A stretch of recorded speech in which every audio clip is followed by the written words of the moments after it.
yang di situ dibacakan Quran. Sungguhnya rumah, kata baginda Nabi Muhammad, yang satu malam satu saat digunakan untuk membaca Quran, untuk berzikir kepada Allah, untuk bersolawat kepada kekasih Allah, ya tarahu min alis sama, maka tempat tersebut akan terkenal di penduduk-penduduk langit. Ya tarahu min alis sama, penduduk-penduduk langit, para malaikat-malaikat Allah, mereka melihat cahaya yang begitu indah yang ada di permukaan bumi. Ternyata tempat tersebut tempat yang pada malam hari ini menjadi tempat kita bersolawat kepada baginda Sayyiduna Muhammad. Kama yatarun nujum, kama yatarun nujum fil alil arab, sebagaimana penduduk-penduduk bumi bisa melihat bintang-bintang di langit, kata baginda Sayyiduna Muhammad.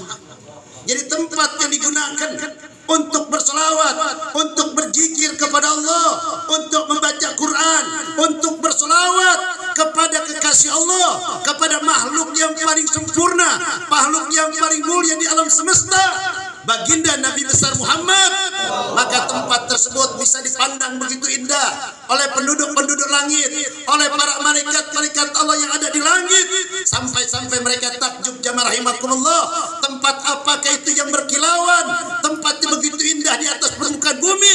Ternyata Sayyidina Muhammad mengatakan itu tempat yang di mana hamba-hamba Allah lisan mereka, waktu mereka infakkan untuk berzikir dan bersolawat kepada baginda Nabi besar Muhammad. Maka di tempat ada di jamaah rahimah buat kita umat Nabi Muhammad, wadah kita bersolawat kepada Rasulullah. Jamaah rahimakumullah, apapun yang berhubungan dengan Sayyidina Muhammad, apapun yang berhubungan dengan Nabi Muhammad, maka tempat itu menjadi mulia. Jamaah rahimakumullah, Mekah menjadi mulia karena Mekah tempat kelahiran baginda Nabi besar Muhammad. Yasrib, Madinah dulu disebut Yasrib. Jamaah rahimakumullah, Yasrib itu tempat yang mana tempat tersebut, daerah tersebut adalah tempat yang penuh dengan penyakit. Jarang orang datang ke Yasrib.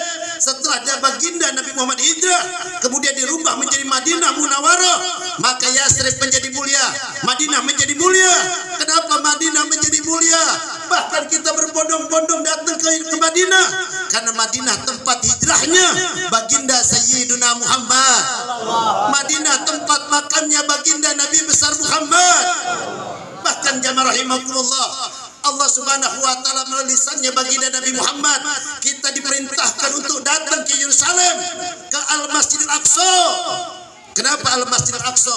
Masjid tersebut menjadi mulia, tidak lain tidak bukan jamaah rahimakumullah, karena masjid tersebut pernah diinjak oleh kaki yang mulia, yaitu baginda Nabi besar Muhammad. Bahkan jamaah rahimakumullah, ada satu suku Quraisy bahkan diabadikan oleh Allah, dimuliakan oleh Allah.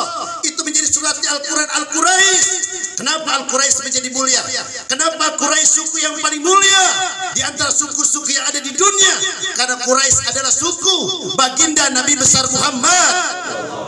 Bahkan jamaah rahimakumullah, yang dimuliakan oleh Allah subhanahu wa ta'ala, kenapa para habaib, kenapa juriyah baginda Nabi Muhammad, kenapa darah dagingnya baginda Nabi Muhammad, kenapa anak cucunya baginda Nabi Muhammad yang kita kenal dengan habaib, beliau begitu mulia?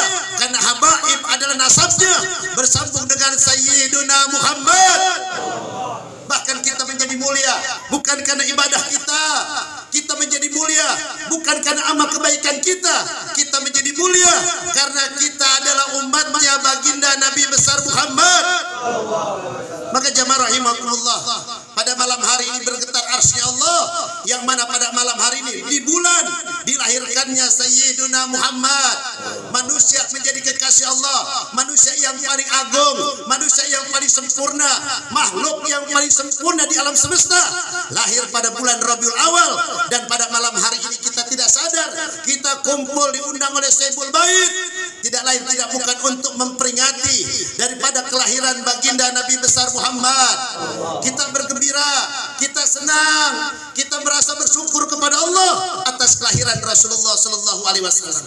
Maka tempat ini akan menjadi saksi nanti di akhirat, kalau pada bulan Rabiul Awal di tahun ini kita bergembira, kita berbahagia, kita senang dengan kelahiran Nabi besar Muhammad. Allah subhanahu wa ta'ala yang memerintahkan jamaah rahimakumullah, Bukan Mas Yarto yang mengundang kita. Allah nyatakan dalam Al-Quran, "Qul bifadlillah wa birahmatihi fabidzalika falyafrahu." Qul katakan ya Rasulullah, qul katakan ya Nabi, qul katakan ya Muhammad. Apa yang dikatakan ya Allah? Bifadlillah, dengan karunia Allah, wa birahmatihi, dan rahmatnya Allah. Rahmat terbesar yang diberikan Allah kepada kita adalah lahirnya baginda Nabi besar Muhammad. Apa kata Allah Subhanahu wa taala? Fabidzalika falyafrahu, dengan kelahiran Nabi Muhammad bergembiralah kau. Karena dengan adanya Nabi Muhammad kita lihat ada musolah, jamaah rahimakumullah. Dengan lahirnya Nabi Muhammad ada Al-Quran sebagai pedoman hidup. Dengan lahirnya Nabi Muhammad adanya umroh, adanya haji, ada hari-hari besar, ada Idul Fitri, Idul Adha, adanya akhlak yang ada di alam semesta ini. Tidak lain tidak bukan karena kelahiran daripada kekasih Allah, baginda Nabi besar Muhammad. Ini kenapa saya sampaikan jamaah rahimakumullah? Karena kalau kita zikir seperti ini aja, ini maknanya apa? Tapi dengan disampaikan begini, maka insya Allah kita pulang dari tempat ini tidak lain tidak bukan, Allah akan bayar dosa-dosa kita, akan diampuni oleh Allah Subhanahu wa taala. Jamaah rahimakumullah. Di dalam kitab Irsadul Ibad dinyatakan, Pak Bu, itu ada sebatang pohon korma menangis tatkala baginda Sayyidina Muhammad, Nabi kita tercinta, biasa dia khotbah di masjid beliau, di Masjid Nabawi. Dulu Masjid Nabawi, Pak, enggak kayak sekarang, terdiri dari pelapah kurma. Ternyata ada pohon kurma yang biasa dipegang oleh Rasulullah, yang biasa dipegang oleh Sayyidina Muhammad. Tatkala beliau khotbah, tatkala beliau mengajarkan ilmu-ilmu taklim-taklim di depan para sahabatnya, baginda Nabi besar Muhammad setiap saat memegang daripada batang pohon kurma tersebut. Tatkala jamaah semakin banyak, baginda Nabi bergeser sedikit, jamaah rahimakumullah, untuk menyampaikan khotbahnya. Tatkala baginda Sayyidina Muhammad sedang berkhotbah, terjadi jamaah rahimah, ada rintihan, ada tangisan, ada kesedihan, suara pecah kesedihan, sampai jamaah ketika itu memperhatikan siapa yang sedang menangis, siapa yang sedang bersedih, siapa yang sedang merintih. Jamaah rahimakumullah, ternyata tertuju kepada sebatang pohon korma tersebut. Sebatang pohon korma menangis, sebatang pohon korma bersedih seperti anak kecil yang ditinggalkan oleh ibunya. Kemudian Sayyidina Muhammad menghampirinya, "Wahai batang pohon korma, mengapa kau menangis?" Kemudian jamaah yang sedang hadir, beliau pun memperhatikan pembicaraan percakapan Sayyidina Muhammad dengan sebatang pohon korma, jamaah rahimakumullah. Kemudian batang pohon korma terus menjawab dengan bahasa manusia, "Ya Rasulullah, sesungguhnya aku gak mau berpisah denganmu ya Rasulullah. Aku rindu denganmu ya Rasulullah." Kemudian Sayyidina Muhammad memeluk daripada pohon korma tersebut. Pohon korma tersebut seperti anak kecil, dia merintih, dia bersedih, dipeluklah oleh Sayyidina Muhammad. Kemudian Rasul mengatakan, "Wahai pohon korma." Percakapan tersebut, jamaah rahimakumullah, didengar oleh para jamaah yang ketika itu sedang taklim di depan baginda Nabi Muhammad. Mereka memperhatikan, bahkan mereka bersedih. Ada sebatang pohon korma bersedih, tidak mau berpisah dengan baginda Nabi besar Muhammad.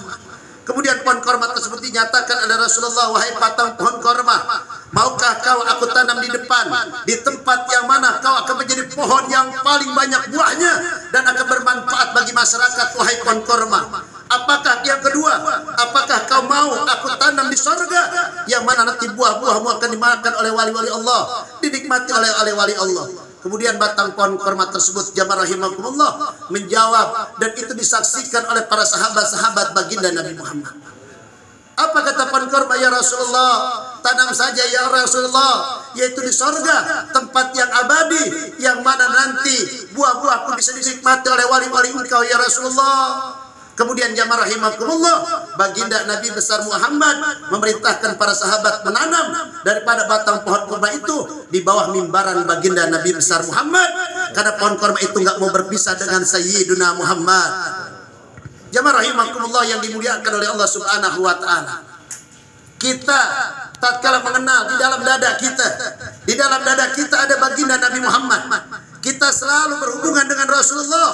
Makanya Allah Subhanahu wa taala berikan wadah salawat kepada baginda Nabi Muhammad. Salawat cara berhubungan Mas Yatno, saya dan teman-teman bapak-bapak sekalian senantiasa berhubungan dengan Nabi Muhammad. Bagaimana caranya? Salawat kepada baginda Nabi besar Muhammad. Kalau Nabi Sulaiman bisa bicara, itu bisa bahasa binatang. Nabi Sulaiman itu bisa bicara semut, bahasa semut dia bisa. Tapi Allah Subhanahu wa taala berikan keistimewaan buat salah satu nabinya, kekasihnya Nabi Muhammad, itu binatang-binatang fa'bu, itu tumbuh-tumbuhan, batu-batuan, semua bisa berdialog dengan bahasa manusia di depan baginda Nabi besar Muhammad. Dulu ada seekor dab dalam kitab Juwahur Tauhid. Itu ada seekor dab, seekor kijang, seekor binyawak, jamaah rahimakumullah. Itu baginda Nabi Muhammad sedang lewat. Tiba-tiba ada pemburu. Dia bawa sekarung dab. Dab itu Pak binyawak. Binyak burun. Namanya dab dalam bahasa Arab. Kemudian Rasulullah dengan para sahabat berjalan. Tiba-tiba jamaah rahimakumullah dia menghampiri seorang Arab Baduy yang bawa seekor dab. Kemudian apa kata Sayyidina Umar? Wahai Arab Baduy, wahai tuan, berakhlaklah dengan Rasulullah. Apa kata Arab Baduy tersebut? Siapa beliau? Beliau Rasulullah. Beliau seorang nabi. Kalau beliau seorang nabi, maka Allah Subhanahu wa taala akan memberikan kelebihan kepada beliau, memberikan mukjizat kepada beliau. Ya Muhammad, jikalau kau seorang nabi, saya akan beriman kepada engkau ya Muhammad. Saya akan masuk Islam kepada engkau ya Muhammad. Asalkan binyawak yang ada dalam karung ini dia bersahadat mengakui kalau kau adalah utusan Allah, kau Rasulullah, dan dia mengatakan bahwa Tuhannya adalah Allah. Kalau binyawak ini bisa bicara seperti bicara manusia, maka demi Allah saya percaya kepada engkau ya Rasulullah. Karena seorang nabi dan rasul diberi mukjizat oleh Allah Subhanahu wa taala. Kemudian dab tersebut dilemparin jamaah rahimakumullah oleh Arab Baduy tersebut. Maka berjalanlah dab tersebut. Binyawak tersebut pergi menghampiri Rasulullah. Dipanggil oleh baginda Nabi Muhammad. Wahai dab, wahai dab. Tiba-tiba jamaah rahimakumullah, dab tersebut, binyawak tersebut memalingkan mukanya dan beliau menghampiri baginda Nabi Muhammad dan memenuhi daripada panggilan Sayyiduna Muhammad. Datang seekor dab kepada baginda Nabi Muhammad. Wahai dab, siapa Tuhan kau wahai dab? Wahai binyawak, siapa Tuhan kau wahai binyawak? Binyawak itu menundukkan kepalanya takut menghormati Rasulullah sambil mengucapkan, Tuhanku adalah Allah, pencipta alam semesta, pencipta daripada alam semesta, Tuhanku dan Tuhan kau ya Rasulullah. Kemudian apa kata Rasulullah? Wahai dab, siapakah ini ya wahai dab? Wahai Rasulullah, kau adalah Muhammad, utusan Allah. Kau adalah seorang nabi dan kau adalah Rasulullah, seorang utusan Allah. Asyhadu alla ilaha illallah wa asyhadu anna Muhammadar Rasulullah. Aku bersaksi tiada Tuhan selain Allah dan aku bersaksi bahwa Nabi Muhammad adalah utusan Allah. Maka laki-laki tersebut, jamaah rahimakumullah, beliau terharu dan kemudian dia peluk dan dia cium kaki baginda Nabi besar Muhammad. Sayyidina Ali karamallahu wajah, dia mengatakan, Sayyidina Ali ini Pak, mantunya baginda Nabi Muhammad. Dari kecil dia tinggal di rumahnya Rasulullah. Dari kecil beliau melayaninya Rasulullah. Dari kecil mendapatkan pendidikan baginda Nabi Muhammad. Maka Rasul mengatakan, ana madinatul ilm wa ali babuha. Saya kotanya ilmu, sedangkan Ali pintu gerbangnya ilmu. Apa kata Sayyidina Ali? Sayyidina Ali mengatakan, tatkala saya mendampingi Rasulullah melewati kota Mekah, setiap pepohonan mengucapkan salam kepada Rasulullah. Setiap bebatuan yang saya lewati, beliau menyingkirkan dirinya, kemudian mengucapkan salam kepada Rasulullah. Setiap binatang-binatang semua yang melihat Rasulullah, beliau menundukkan kepalanya dan mengucapkan salam kepada baginda Nabi besar Muhammad. Bahkan Anas ibn Malik radhiyallahu an dalam kitab Juwahur Tauhid, Anas ibn Malik pembantunya baginda Nabi Muhammad. Beliau ini pembantu pelayan Rasulullah ketika baginda Nabi Muhammad di kota Madinah, jamaah rahimakumullah. Apa kata Anas ibn Malik? Tatkala kami sedang berzikir kepada Allah, perkumpulan halaqah seperti ini. Kemudian Anas bin Malik mengatakan, ternyata bukan kami saja yang bersolawat, Bukan kami saya berzikir dan bersolawat, kami semua merinding ketakutan. Ternyata bebatuan, pasir-pasir bersolawat kepada Sayyiduna Muhammad. Kemudian Anas bin Malik mengatakan, diambillah ke tanah tersebut, batu tersebut, kerikil tersebut oleh tangan yang mulia baginda Nabi Muhammad, dipegang oleh Rasulullah. Kemudian batu itu semakin keras, semakin berzikir dan bersalawat kepada Rasulullah. Kemudian kerikil-kerikil tersebut diberikan oleh Sayyidina Abu Bakar Siddiq, kemudian diberikan kepada umat dan seluruh jamaah. Mereka menyaksikan, mendengarkan bagaimana mereka bergembira bisa berzikir dan bersalawat kepada kekasih Allah baginda Nabi besar Muhammad. Banyak jamaah rahimakumullah. Kisah-kisah belum lagi kijang, belum lagi binyak, belum lagi ular, belum lagi pohon-pohon, belum lagi itu burung-burung. Seluruh makhluk hidup kenal dan bergembira atas kelahirannya baginda Nabi besar Muhammad. Maka malam hari ini jamaah rahimakumullah, ini tempat akan menjadi tempat yang paling mulia, tempat yang dimuliakan oleh Allah. Dan Mas Yatno bertawassul kepada Allah dengan membawa daripada amal ibadah kita semua, yaitu malam hari ini kita memperingati hari kelahiran daripada manusia yang paling mulia baginda Nabi besar Muhammad. Semoga tempat ini, rumah ini yang pada malam hari diadakan syukuran, tahadus binikmah, ungkapan rasa syukur. Mudah-mudahan bapak-bapak nanti punya musola, punya rumah, punya instansi. Jangan lupa Pak, bulan ini bulan Maulid Nabi Muhammad. Jangan pernah lupakan tarekah kita sandarkan kepada Nabi Muhammad. Jikalau kita Ustaz Sugi punya guru persilatan, tempat persilatan, ya, kemudian diadakan maulid, berarti persilatannya tersebut, tarekahnya sampai kepada Sayyidina Muhammad yang tidak lain tidak bukan untuk membela agama Allah. Jikalau musola, sudah pantas Pak yang punya musola mengadakan peringatan maulid Nabi Muhammad.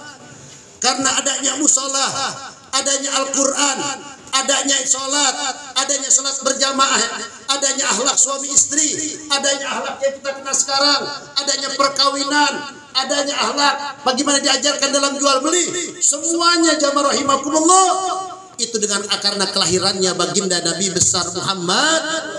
Maka pantas di bulan ini dilahirkannya Nabi Muhammad diadakan tidak panjang lebar, karena kurang elok Pak, karena mungkin tadi saya minta maaf Mas.